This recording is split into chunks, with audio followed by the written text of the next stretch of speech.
تعال اقول لك على تجربتي في المالديف. مش المالديف ده، انا قصدي مالديف الغلابه. عايز اقول لك ان المكان ده من احسن الاماكن اللي هتستمتع فيها بفيو البحر. قعدته كلها كده رايقه تروق فيها على اعصابك. المكان متقسم لكذا قعده، اجمد قعده فيهم اللي قدام البحر على طول. في اماكن مخصصه للعائلات والجروبات،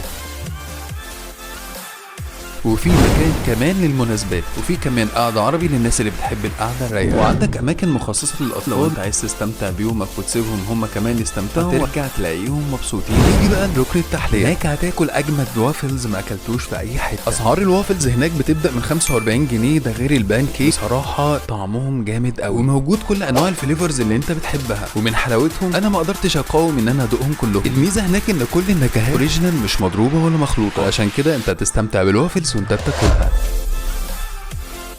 والفور سيزونز ده والبولت الايس كريم كل ده عامل 85 جنيه بس. نيجي بقى لركن المشروبات والعصاير الفريش. العصاير هناك جامده قوي مقارنه باسعارها، يعني مثلا العظمه اللي انت شايفها دي ب 50 جنيه بس. جميع العصاير اللي هناك جامده جدا وتستاهل انك تجربها.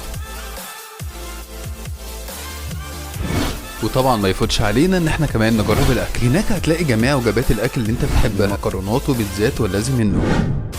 يعني انت هناك هتاكل وتشرب وتحلي وتقعد قاعده رايقه، وكل ده بارخص الاسعار. ودي كل المنيوهات هسيبكم تشوفوها عشان تشوفوا الاسعار بنفسكم.